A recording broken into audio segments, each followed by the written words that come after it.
Assalamualaikum warahmatullahi wabarakatuh. Halo, untuk teman-teman semuanya, selamat datang di channel YouTube Insan Praba, channel yang membagikan tentang kisah klasik, kisah inspiratif, dan motivasi kehidupan kita sehari-hari. Tonton dan simak video-video konten dari kami sampai habis. Dan bantu channel YouTube kami supaya semakin berkembang dan maju dengan subscribe, like, share, dan komen. Semoga menjadi amal ibadah teman-teman semua. Barakallah. Waalaikumsalam warahmatullahi wabarakatuh.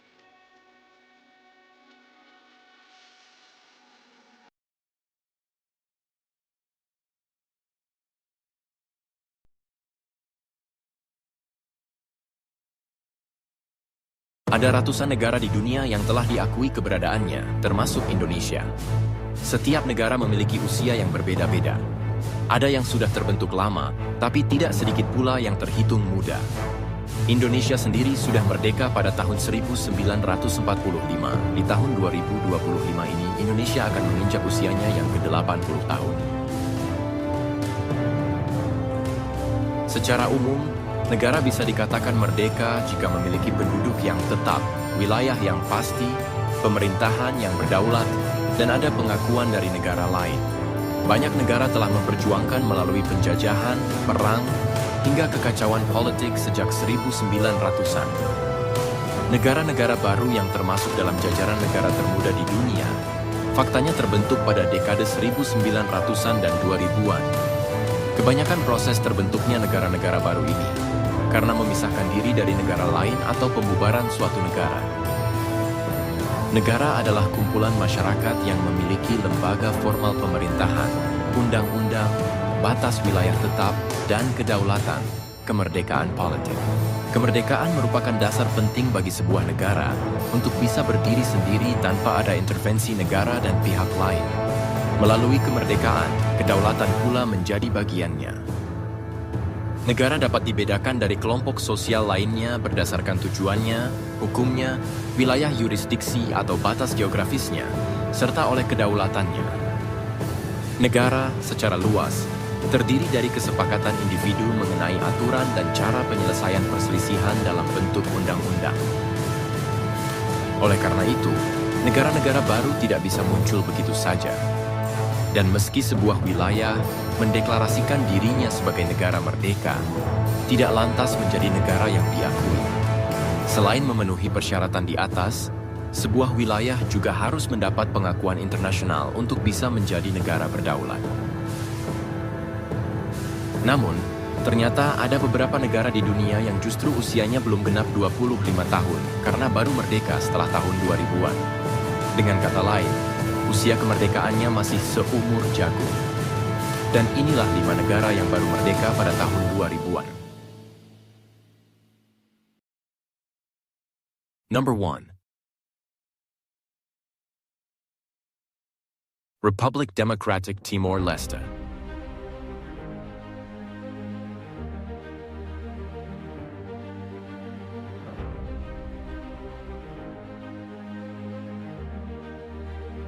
Republik Demokratik Timor-Leste, RDTL, atau Timor-Leste terletak di bagian timur Pulau Timor, Asia Tenggara. Letak geografis inilah yang membuat Timor-Leste masuk ke dalam Negara Kesatuan Republik Indonesia dengan nama Provinsi Timor Timur. Provinsi ke-27 berdasarkan Undang-Undang Nomor 7 Tahun 1976. Tahun 1520, sebagai awal sejarah Portugis menjajah Timor-Leste. Dengan dinamai Timor Portugis, penguasaan ini diikuti oleh negara Jepang dan Belanda yang ingin memonopoli wilayah Timor-Leste.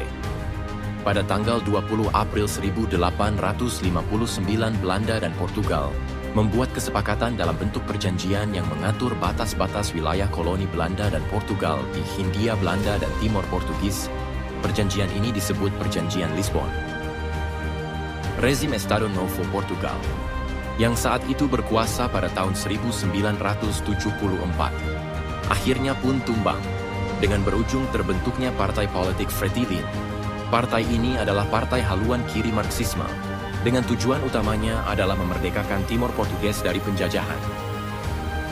Pada tanggal 30 November 1975 adalah sebagai momentum Timor-Leste merdeka dari jajahan Portugis. Kendati tidak sampai di situ, berselang 2 hari merasakan kemerdekaannya, Kekuasaan Fretilin diusik oleh partai-partai yang pro-integrasi Indonesia yaitu Partai Kota, UDT, dan APODETI dengan mendeklarasikan integrasi ke Indonesia. Peristiwa ini dikenal sebagai Deklarasi Balibo. Deklarasi ini dijadikan sebuah legitimasi pemerintahan Orde Baru yang saat itu di bawah kepemimpinan Soeharto yang sangat keras menentang gerakan komunisme untuk menginvasi Timor Leste di bawah rezim Fretilin yang berhaluan kiri.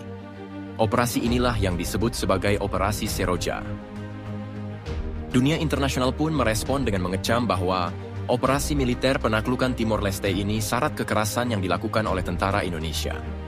Timor Leste masuk ke Indonesia sebagai provinsi baru bernama Timor Timur pada tahun 1976. Dengan diturunkannya rezim Soeharto, di bawah kepemimpinan B.J. Habibie, diadakan referendum pada 30 Agustus 1999 untuk memungut suara rakyat Timor Timur untuk menentukan apakah Timor Timur lepas dari Indonesia atau tidak.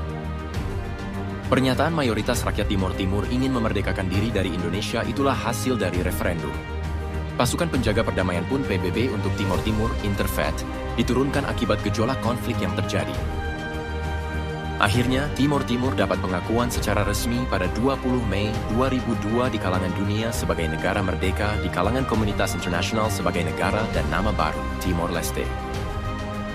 Ternyata kemerdekaan Timor Leste berdampak pada pasang surut keharmonisan hubungan antara Indonesia dan Timor Leste. Itu pun berjalannya waktu bertahap semakin membaik. Kerjasama pun terjalin dalam berbagai bidang termasuk ekonomi, keamanan, dan pendidikan. Timor Leste dalam proses kemerdekaannya mengajarkan banyak hal tentang pentingnya hak asasi manusia, demokrasi, dan peran komunitas internasional dalam menyelesaikan konflik. Ini juga menekankan pentingnya dialog dan diplomasi dalam mengatasi perbedaan politik. Proses keluarnya Timor Timur dari Indonesia adalah salah satu peristiwa penting dalam sejarah modern Indonesia dan dunia internasional. Ini adalah cerita tentang perjuangan untuk kemerdekaan, pelanggaran hak asasi manusia, dan akhirnya kemenangan diplomasi dan keadilan. Number 2. Republic Montenegro.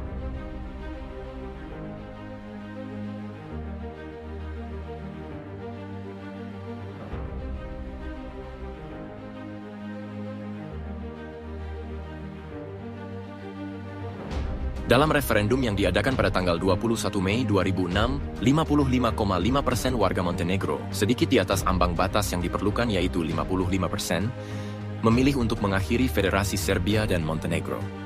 Pada tanggal 3 Juni 2006, Montenegro mendeklarasikan kemerdekaannya yang diakui oleh Parlemen Serbia 2 hari kemudian. Montenegro adalah nama dari sebuah negara kecil di semenanjung Balkan yang terletak di seberang timur Italia. Negara ini tergolong sebagai salah satu negara termuda, karena termuda di dunia karena baru mendapatkan kemerdekaannya pada tahun 2006. Sebelum itu, Montenegro berstatus sebagai wilayah milik Yugoslavia, yang kemudian mengubah namanya Serbia Montenegro. Namun pada tahun 2006, Serbia Montenegro akhirnya benar-benar menjadi dua negara yang terpisah setelah Montenegro memerdekakan diri lewat referendum. Montenegro adalah negara yang beruntung. Tidak seperti halnya negara Bosnia dan Kroasia, proses berpisahnya Montenegro dari Serbia tidak diikuti dengan konflik bersenjata. Hal yang bisa terjadi karena saat Montenegro memerdekakan diri, iklim sosial politik semenanjung Balkan sudah jauh lebih kondusif dan Serbia sudah tidak lagi dipimpin oleh sosok yang mengedepankan jalur militer. Montenegro meliputi wilayah seluas 13.812 km, yang berarti sedikit lebih kecil dari setengah luas Belgia, atau sedikit lebih kecil dari negara bagian Connecticut di Amerika Serikat. Negara ini memiliki populasi sekitar 620.000 orang. Bentang alamnya beragam, meliputi pegunungan terjal, ngarai yang dalam, dan garis pantai sempit di sepanjang Laut Adriatik. Montenegro beribu kota di Podgorica, sedangkan pusat budayanya adalah ibu kota bersejarah dan kota tua Cetinje. Dalam dokumen kemerdekaan tertuang bahwa Montenegro digambarkan sebagai negara multi-etnis, multicultural, dan menganut kebebasan beragama. Montenegro juga memiliki landasan hukum dan undang-undang yang mengatur ekonomi pasar. Tujuan dan strategi nasional Montenegro adalah bergabung dengan Uni Eropa dan Pakta Pertahanan Atlantik Utara, NATO. Prioritas awal pemerintahan baru difokuskan pada upaya untuk bergabung dengan Perserikatan Bangsa-Bangsa dan organisasi internasional lainnya. Montenegro menjadi negara terakhir dari 5 bekas Republik Yugoslavia dan 1 provinsi Kosovo yang mencoba memisahkan diri dari kekuasaan Serbia.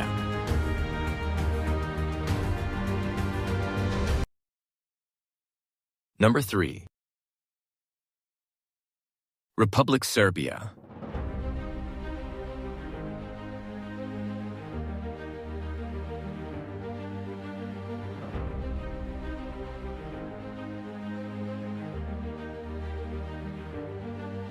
Serbia adalah sebuah negara di benua Eropa yang berbatasan dengan Bosnia-Herzegovina, Kroasia, Hungaria, Romania, Bulgaria, Makedonia, Albania, dan Montenegro. Serbia merupakan pecahan Yugoslavia yang sempat membentuk Uni Serbia dan Montenegro.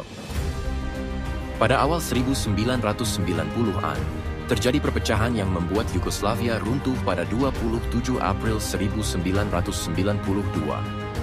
Keruntuhan Yugoslavia diawali dengan meninggalnya Josip Broz Tito pada 1980. Kematiannya membuat negara masuk ke dalam perang saudara karena adanya berbagai masalah sosial, ekonomi, dan politik, yang menjadi awal perpecahan Yugoslavia. Kondisi itu semakin parah dengan terpilihnya Slobodan Milošević sebagai Presiden Serbia pada 1989, yang segera menerapkan kebijakan diskriminatif berdasarkan etnisitas yang merugikan bagi mayoritas masyarakat Yugoslavia. Tidak adanya sosok pemimpin yang berwibawa dan kehadiran berbagai masalah sosial, ekonomi, hingga politik membuat Yugoslavia terbawa ke dalam arus perpecahan. Pada 1991, Slovenia dan Kroasia mendeklarasikan kemerdekaannya dari Yugoslavia. Setelah itu disusul Makedonia dan Bosnia-Herzegovina yang memisahkan diri dari Yugoslavia.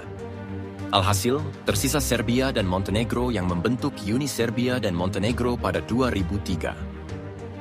Pada Februari 2003, Republik Serbia dan Republik Montenegro mengadopsi piagam konstitusi baru yang mengubah Yugoslavia menjadi Uni Serbia dan Montenegro. Namun, Uni Serbia dan Montenegro berumur pendek, karena Republik Montenegro menyatakan kemerdekaannya pada 3 Juni 2006. Setelah itu, berdirilah Republik Serbia pada 5 Juni 2006, yang menjadi negara yang mewarisi hak dan kewajiban hukum internasional dari negara Yugoslavia. Serbia menjadi republik berdaulat yang berdiri sendiri pada tahun 2006 setelah Montenegro memberikan suara dalam referendum kemerdekaan dari Uni Serbia dan Montenegro. Uni ini bukan sekadar negara fungsional, dan ini tercermin dalam opini publik kedua negara anggota.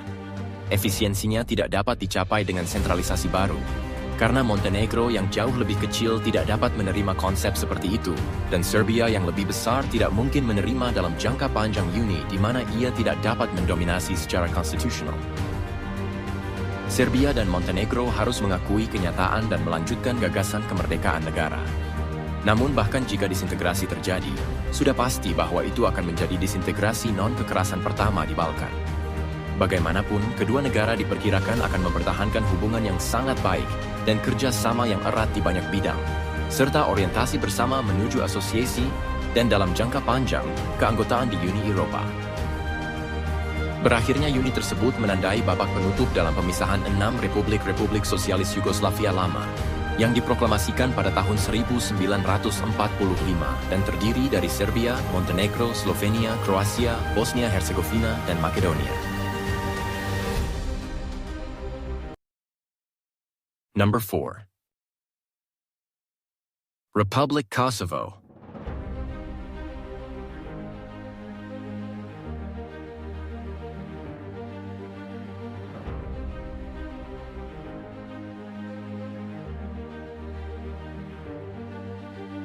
Pada tanggal 17 Februari 2008 Kosovo memerdekakan diri dari Serbia. Kosovo telah menempuh jalan terjal untuk menempuh kemerdekaannya. Usaha pertama pada tahun 1990 gagal karena diserbu Serbia. Pertarungan yang tidak seimbang antara Serbia dan gerilyawan Kosovo atau KLA ini menimbulkan tragedi pembantaian dan pengungsian besar-besaran. NATO yang dipimpin oleh Amerika Serikat mengusir Serbia dengan serangan udara selama 78 hari. Kosovo kemudian berada di bawah perlindungan PBB dan NATO. Usaha kemerdekaan Kosovo kali ini mendapat dukungan hampir sepertiga negara-negara Uni Eropa dan Amerika Serikat. Sedangkan negara yang menolaknya adalah Serbia dan Rusia. Serbia sangat marah terhadap Amerika yang mengakui kemerdekaan Kosovo sampai-sampai memanggil pulang duta besarnya yang bertugas di Amerika. Kosovo merupakan negara merdeka yang dideklarasikan sendiri di wilayah Balkan di Eropa. Meskipun Amerika Serikat dan sebagian besar anggota Uni Eropa, (UE) mengakui deklarasi kemerdekaan Kosovo dari Serbia pada 2008, Serbia, Rusia, dan sejumlah besar negara lain, termasuk beberapa anggota UE, tidak mengakuinya. Kurangnya konsensus internasional, Kosovo tidak segera diterima di Perserikatan Bangsa-Bangsa (PBB). Tapi pada 2010 Mahkamah Internasional memutuskan deklarasi kemerdekaan Kosovo tidak melanggar hukum internasional, tetapi Serbia menolak keputusan itu. Sedikit menarik sejarah ke belakang, pada awal abad ke-20 Kosovo dimasukkan ke dalam Serbia hingga sempat jadi bagian dari Yugoslavia. Pada paruh kedua abad itu, etnis Albania yang sebagian besar Muslim melebihi jumlah orang Serbia Ortodoks Timur yang dominan di Kosovo, dan ketegangan antar etnis sering mengguncang provinsi tersebut. Perbedaan agama dan budaya membuat dua etnis tersebut kerap berseteru. Selama beberapa dekade, Serbia menjadi salah satu negara bagian Yugoslavia. Ketika Yugoslavia terpecah pada 1992, Serbia membentuk negara federal, Republik Federal Yugoslavia (RFY) bersama Montenegro. Konflik terus memanas hingga meletus Perang Kosovo pada Februari 1998. Perang Kosovo, yang dalam perkembangannya mengarah pada pembersihan etnis Albania, menyita perhatian internasional. Perang Kosovo dapat dihentikan pada Juni 1999 setelah NATO melakukan intervensi dan berhasil memaksa RFY untuk menandatangani perjanjian damai.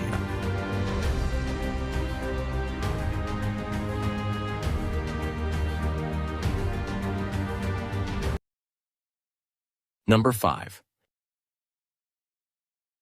Republik Sudan Selatan.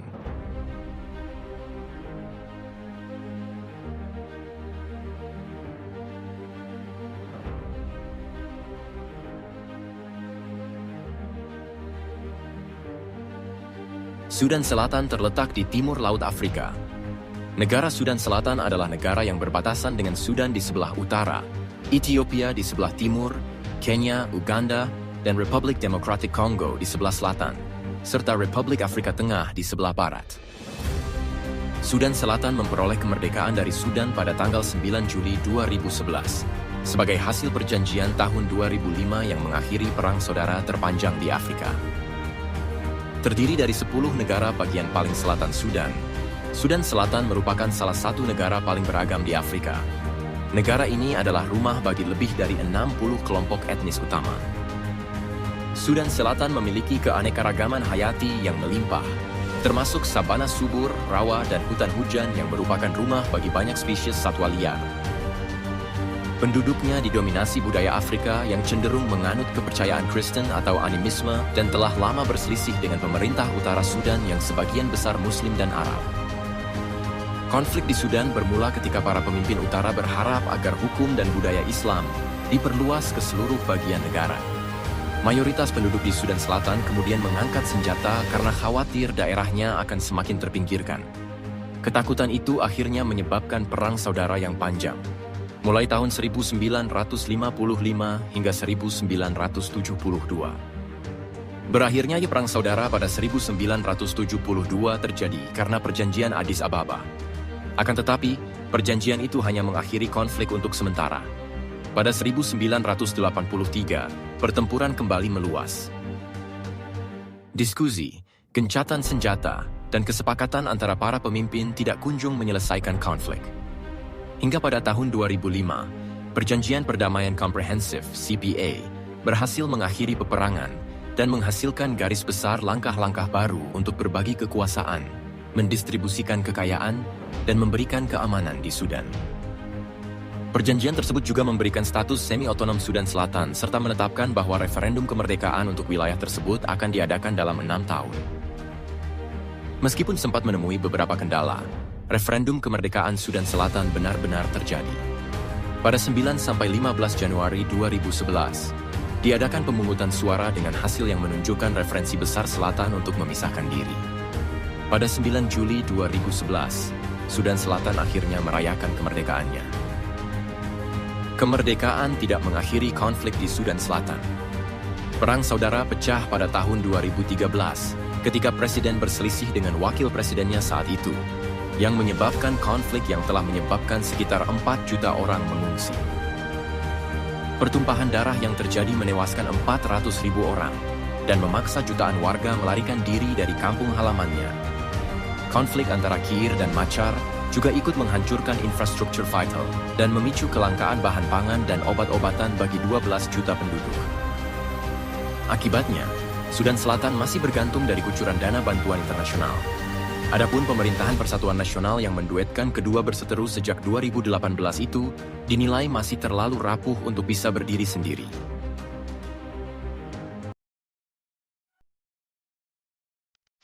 Terima kasih untuk teman-teman yang sudah mau menonton video-video konten dari channel YouTube Insan Praba hingga selesai. Jangan lupa bantu kami untuk subscribe, like, share, dan komen. Barakallah. Waalaikumsalam warahmatullahi wabarakatuh.